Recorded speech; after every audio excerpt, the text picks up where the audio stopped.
Welcome! This is what this video is about. If you've already seen this video and you need a quick refresher, here it is. It's a mess because I don't do node organization very well. But this might remind you of generally what it was that we created, all to generate a futuristic-y skyline, really just for the sake of practicing a bunch of futuristic dark future buildings, but really just for the sake of nodes. This is something called Nodevember for Blender users. We weren't the first to come up with the term, but we certainly can hit a home run borrowing the term. These buildings look potentially interesting, and this is the first step to a futuristic city, cyberpunk era, Shadowrun perhaps, whole system of generating buildings that I really enjoy. But I thought that I would take this very first step here and do the practice with the nodes, because that's what Nodevember is all about. If this sort of thing looks like it might be something you want in your bag of tricks, then I'm here to oblige. Away we go. Hello, hi, hola, handle and greeting Blender 2.80. This is what it looks like. I'm not using an advanced version, but what I'm going to do is dial it back to some factory. Is this what I'm going to do? Defaults, load factory settings. Yeah, but edit preferences, a couple of things that I want you to have. Cell fracture is an important one, and it's something that I absolutely love. That thing just has to be there. Node Wrangler is definitely, because we're talking about nodes, a thing you want. And I don't know if I'm going to use it or not, but these extra objects and extra curve objects are almost always the things to have. And then there's a couple of operational items that I enjoy doing, auto depth and zooming to the mouse position. And you can also change the number of undos. Make sure that registering my CUDA cores. Now I think I've got the basics back. Let me, I'll stay in Eevee, okay? I don't usually work in Eevee because it's still so experimental. Let's begin! This, you've already seen the intro, no longer requires that. And so I'm also going to knock out this light. We can put a light in later when we want it.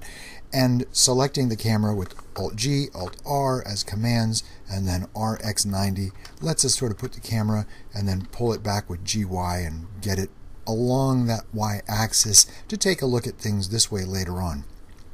This gets a little complicated. Shift-A, get your plane in there, tab into edit mode, and then S to scale it up in whatever number you want. I tend to do 6 for some reason because it's right there near my index finger.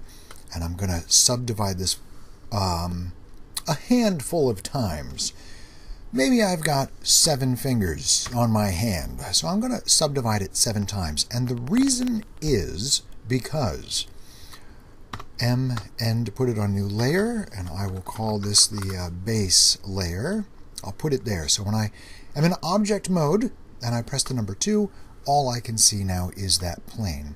The reason I subdivide it that many times is because cell fracture operates better on an object that has some internal geometry to it. Now I'm going to go back to layer 1, select my camera, and then unselect it, or deselect it. The reason I'm doing that is because if I don't like the way cell fracture works the first time, and I undo its effect, it will, it has a weird way of undoing. It's like a little glitch. So that's why I selected the camera to sort of hop off the train of undos and then hop back on the train. Cell fracture is now hidden under Object Quick Effects Cell Fracture. Here's what it looks like by default. That is pretty terrible stuff, right? So if we're talking about lighting up a city, this is kind of cool for a bunch of straight scenes, but I want something better. So now Control Z. You'll see it no longer has this selected. The camera is not selected either. That's what I mean about that weird Control Z. So when you do Object Quick Effects and you do into your Cell Fracture menu here, you go into it. You could add just a touch of noise and cursor far just for fun.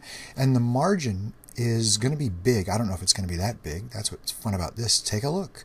Those could be city streets, and we're going to break this up even further. I'm going to take it. Let's pretend that the city they couldn't build straight streets very well.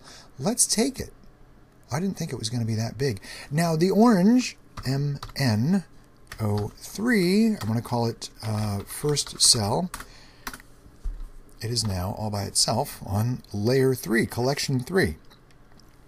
I'm going to be calling them layers by mistake because that's what we did in earlier versions of Blenders. They are collections. They are not layers. If you are new to Blender, I'm sorry for the confusion. Blender 2.80 does something really cool. Let's do cell fracture right now. I have shift selected the center one, and let's go for it. Quick effect cell fracture. I'm going to use mostly the same settings, but lower this margin to like 0.6. Yep. Blender 2.80 does something awesome, which is I have, what, how many different pieces? 81 different pieces maybe, and it is treating them all as if they were the same piece. So this is the gist of city buildings being constructed with sidewalks in between along more major streets. To me, this is so much fun, and here they all are. Once again, MN, and we're going to say 04 cell second. And so that now is all by itself. This gets messy and confusing, especially if I start really cranking it out and like making more detail. I'm just going to leave it like this because we're after the nodes for materials, but you can see that there's a real rabbit hole of creating buildings this way and sidewalks this way and a certain amount of chaos. Now, buildings come even cooler. I'm going to select this guy in the middle and then Control J to join everyone together. I'm going to add a modifier that is a subdivision surface you've probably seen, and what it does is not a whole heck of a lot that's good for us until you choose simple. And now simple is going to do something that enables us to use an add-on that, hang on a sec, just hang on, apply that modifier, go back in, and you see what it's done? It's created triangles and quads, which is not correct. It has created only quads. Did you know that? Subdivision surface, when done in a simple algorithm, when applied, will create quads, even though they look like triangles. Check this thing out. Now look down here. Vertices 4. So this triangle is actually a quad. And for our next trick, we need quads. But we don't want quads so small we can't see them. So I'm going to start with this and then select by area similarly sized quads around the city. I could look at this, or I could press F9 and just get it closer to where my mouse is. I'm going to control mouse wheel and make sure that I've got a handsome number. Okay, so 1,375 faces. That's what I've got. I am now going back into object mode and pressing Shift A. There is something missing from the Shift A add menu. One more add-on, and it's a darling. I haven't seen anyone use it this way. It is for mesh, and it's an add-on. Start typing the word disk, and you get the discombobulator. The discombobulator only works on quads, so now you know why we applied that simple algorithm of the subdivision surface modifier. Now when I press Shift A, under Mesh at the bottom, I have the discombobulator. That even its default settings create a very entertaining little version of city buildings. You'll notice that there's a lack of sidewalks. If we create a city, then what I will tell you to do is the following. Take all of these, which are the selected, chosen few, press the letter I, and then bring it in a little bit. Just a little bit, just a little bit. A lot of you are going to say, but eek, there's not a good sidewalk because it hasn't put a sidewalk between the buildings that will be. And I say, silence, this is a tutorial. Individual is what you click, and now there it is. So let's do it that way. Since I've already walked down that path, might as well stay on it. Discombobulator. Okay. The minimum height, maximum height. I'm going to raise them both by 1. 1.2 to tabbing to the next field, 1.4. I'm not here to care a great deal. That was enter on the number pad, and it did not commit. It just simply got out of that field so I could look around. The taper, it's smaller at the top than it is at the bottom. I have always left 4 protrusions. Repeat protrusions, if you do that, they come out of the sides. I have never repeated protrusions except to find out what it did. Make doodads, I don't bother. I've got my own. And here it is, the city of the future. Can we get to nodes? Because that's really the fun part we're looking forward to. This is a city with, let me press 7 on the keyboard, little sidewalks between the major cuts of buildings. You see how, oh, well, there it goes. Each building was cut into 4. Sometimes. See, here's 1. Here's 4. Here's 2. So it's like, I don't know, man. That's cool. I hope some of you dig that. I think that's a lot of fun. Now you can see the potential of lighting up a city. Let us remember our earlier collections. We need another one for buildings. M to move things to a collection. N to create a new collection, and then type it in. So there's already a material hiding, and oh, because I deleted the default cube, its material is still there. I'm going to click on the principled, press the letter D, and it changes it to a diffuse node. I'm going to be speaking kind of lowest common denominator. If you're really good at Blender, I'm so sorry. 2 materials. Okay, make a new one. Give it the new material, call it roof, and then make it again a diffuse material, and now make it dark, make it whatever, rough or not rough. Get in with tab. Get in with tab. Press the number 3 on your keyboard and then select a single roof. Shift G and select everything with a similar normal.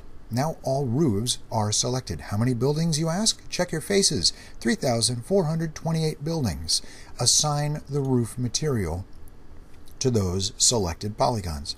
Control I, invert your selection, go to shading, there it all is, and this is something we're going to name, not material, but maybe sides. I don't know. I hadn't thought that far. We have no light, remember? So the only light available is the scene light, and we can even knock that down or make it blue or do whatever. Eevee's not very friendly for a cloud, but let's just pretend we could do sky. Maybe soon Eevee will do sky. So we'll do sky Preetham, and then one day we'll make it dark. Yeah, that's terrible.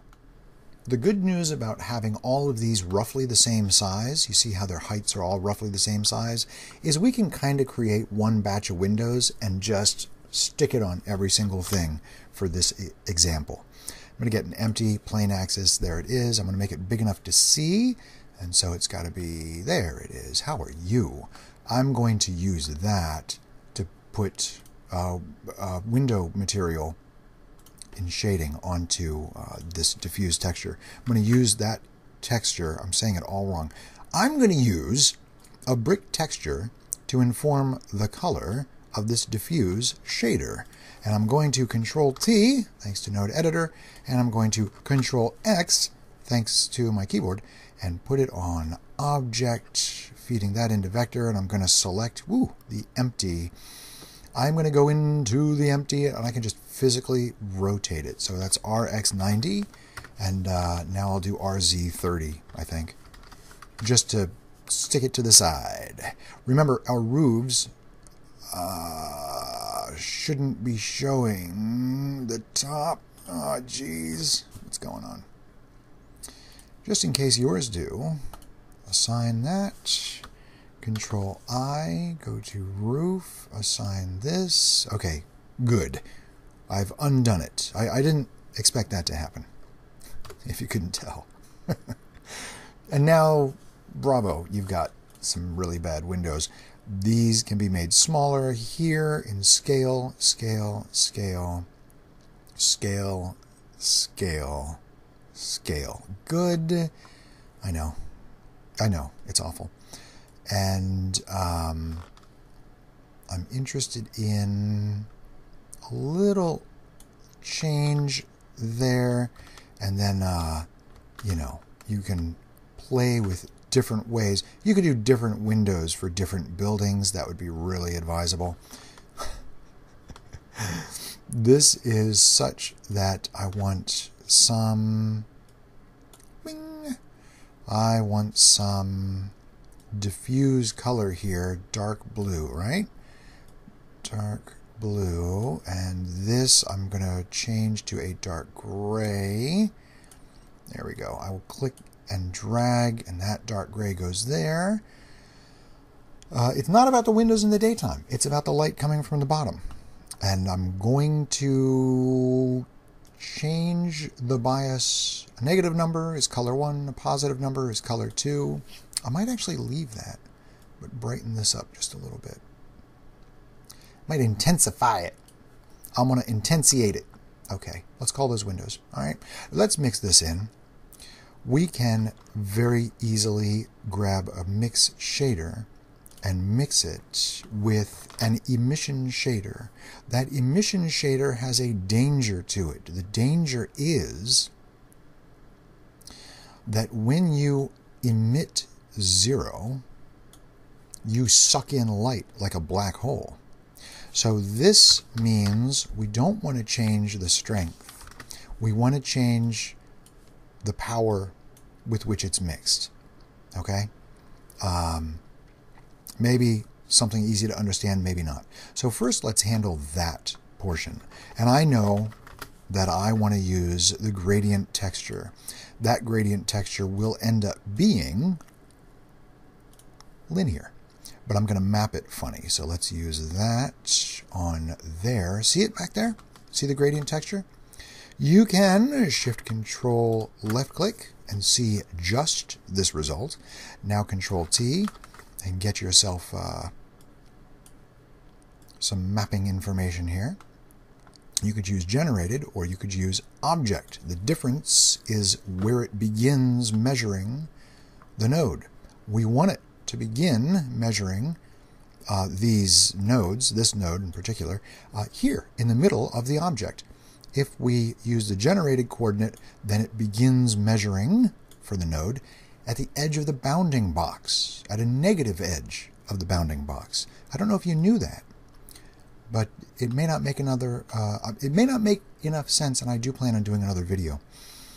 Now I can see this line matches up with the y-axis, so I am going to rotate this around the y-axis so that what? I get white on top and black on the bottom?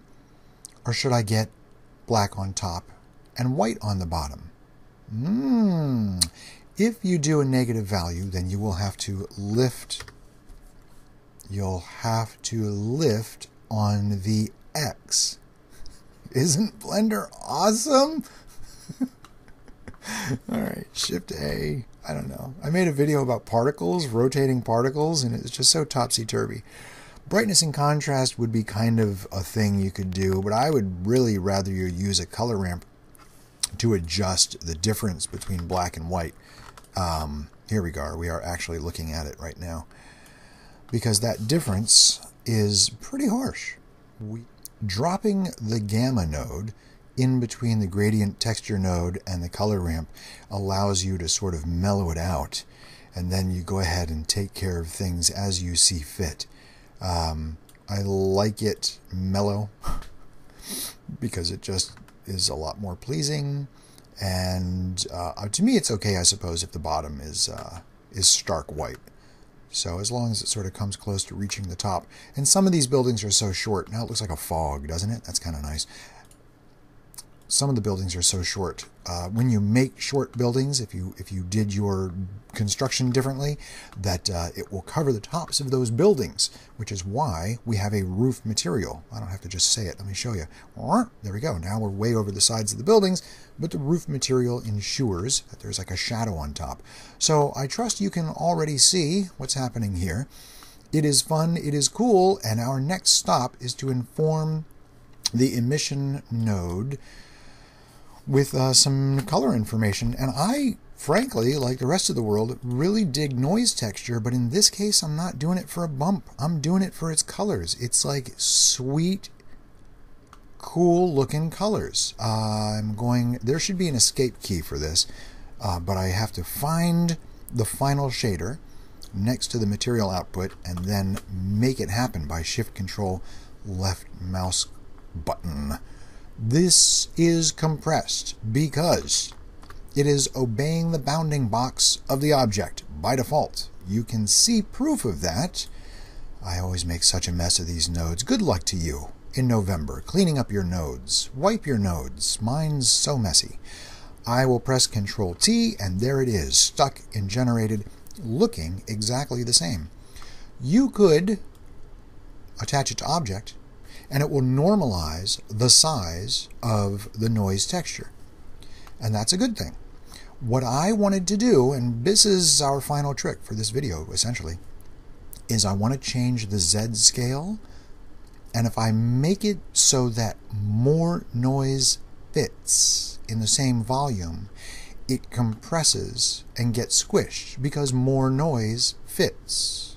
So you really want less noise in that volume. I know, it's a little weird. If you like dialing up more so you can see less, then switch over to texture, and maybe that will ease your troubled mind. And this also lets you really stretch it out, because decimals you only kind of get down to like a tenth. You know, maybe you're dealing with 700ths, but it gets really confusing. This sort of thing you can dial up to thousands and then continue to manipulate it. I'm going to leave a little bit of distortion in that noise like this, and we can further interrupt this sort of thing. See, now it looks like the, well, you know exactly what it looks like. Isn't that weird? I have to tell you what it looks like? No, I don't. City buildings in a little bit of daytime have a little bit of windows that are visible, but they also have a little bit of windows that are visible at night. And so we do want to add to the color that is creating the emission shader. So if I take all the shaders and I chuck them over to the side here, and we think about this noise texture being a piece of math that we can add to, well, there's more math coming out of this brick texture, and that math looks exactly, ooh, like that. Let's get something similar to it and add it to this. So, Shift-A, color. We're going to add, by mixing, some colors, quite literally, as numbers. This is why there should be, I think, a good tutorial for beginners. Shift-Control-D will copy this and maintain its connection to that object socket. And I'm going to hastily connect color to color. It'll drop the previous color down. I'm going to also, I kind of want to change the scale of this. Can I get away with that? And then change this to something brighter because it is adding. If you add a bigger number, there it is. Can you see it in there? If you add a bigger number, you get a bigger number. And this can't really be blown out. How much of this do I want? Like we could put, all right, maybe not that big.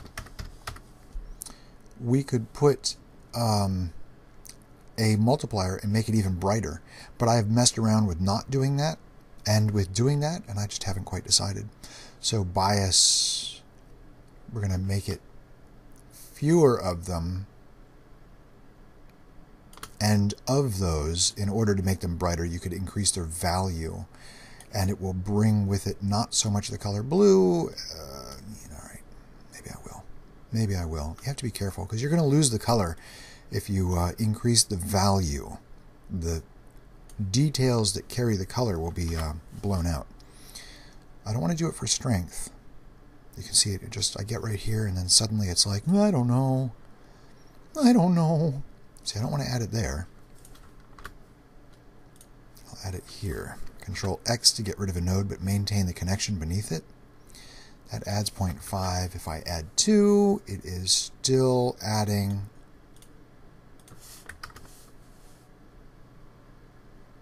Yeah, this is too bright. This part is too bright. How to make these stronger.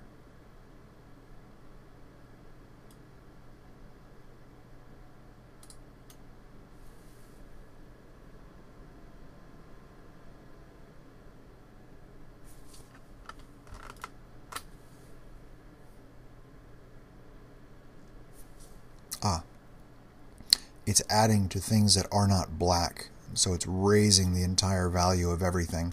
Because these are lights, you know, have a heart.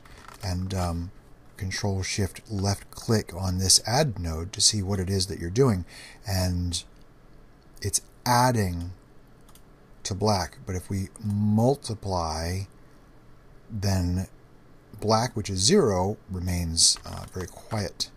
Let me see what we get here. Bring this in. See, it's totally lost the blue. We could make this like deep, deep blue, and it will still lose the blue because you're multiplying values. They just get closer to white. They get closer to big numbers. So you'd have to color it again, and I guess we're going to do that. So let's just make this white so we can get that over with. We don't want 70, I know that.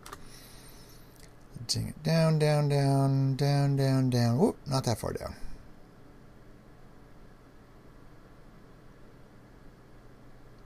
And there. Escape this all the way to the end. Remember, even these lights will turn off. I don't want them turning off towards the top. I want them on towards the top. So that means I've got to go out beyond where that gradient texture is dimming the street lights.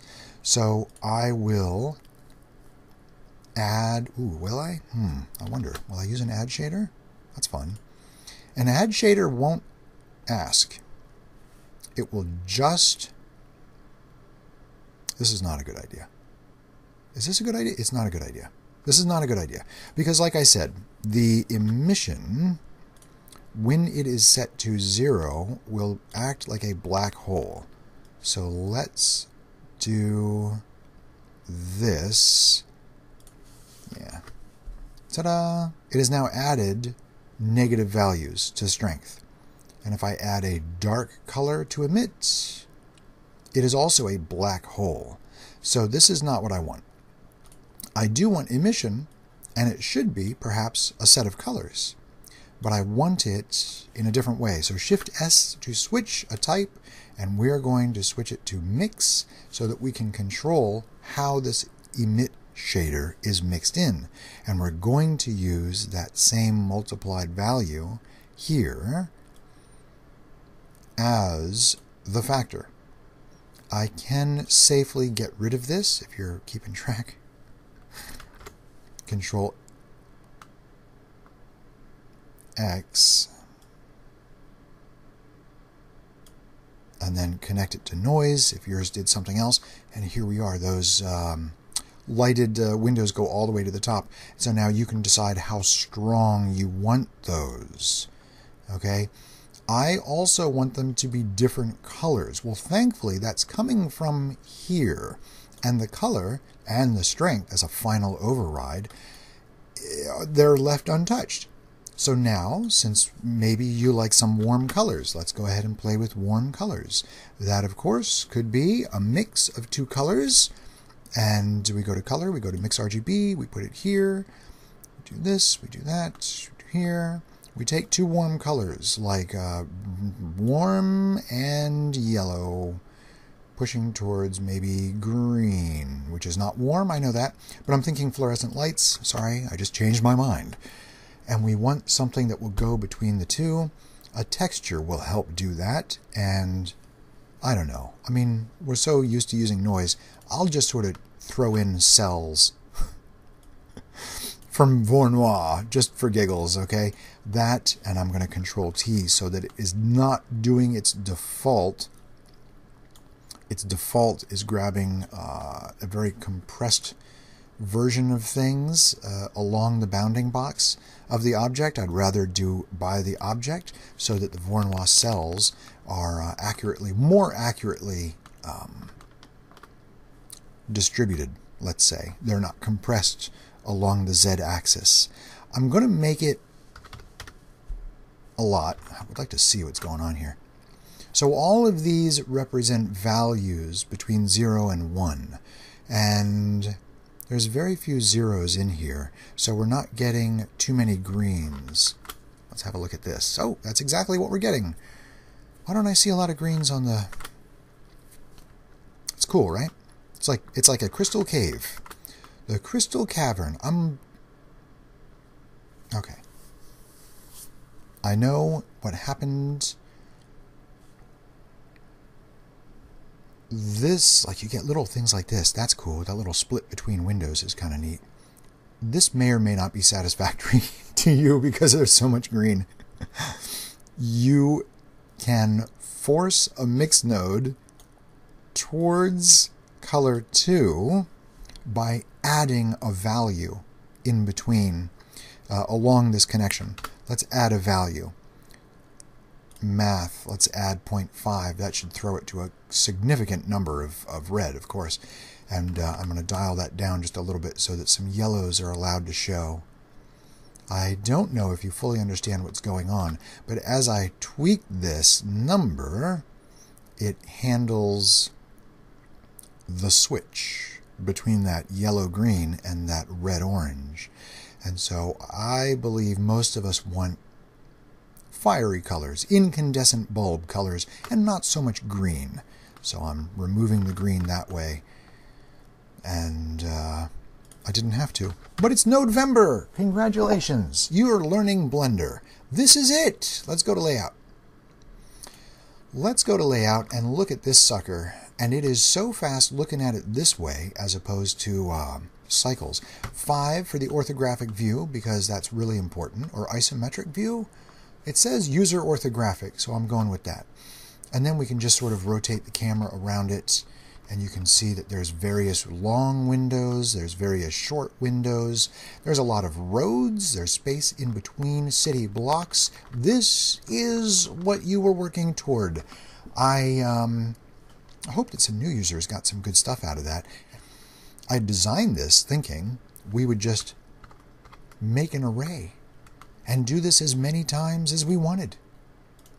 With one array going in this direction, and then another array going along the other direction. So a 0 there, but a 1 here, and just do like the mega city. Like that. All those windows, it's a little cheesy, but you're learning about Nodevember. If you want some buildings to be taller, go ahead and do it. But do remember that the scale of those windows will get a little weird. Let's fly this camera. I enjoy showing you guys things. If you are new to nodes, I think I'm better suited to teaching newer users. So let me know if you're so new to nodes that you want to learn more about the basics of how nodes work, because I may not always have the best projects here for you. But for me, this sort of thing is a lot of fun. I appreciate your likes, comments, your subscriptions mean a great deal to me, and they just sort of encourage me to get on with it and come up with something else. Throw some ideas at me. We're still waiting for Blender 2.80 to come up and out of its shell so that we could do really magnificent things with it. But you can do this in Eevee, and if you have the patience for it, you can also do it in cycles, rendering it, of course, on your GPU, if you caught the beginning of the video. And when you do it in cycles, this emission from the base of the buildings isn't just a visual fog. It will emit on any kind of sidewalks and streets that you may have created. We didn't do any of that this time because I only want you to get a grazing shot of the building behind across the top of the building close. You're all fantastic. You're amazing artists. Enjoy Nodevember, which sounds like I have a stuffy node. Most of all, thanks for watching.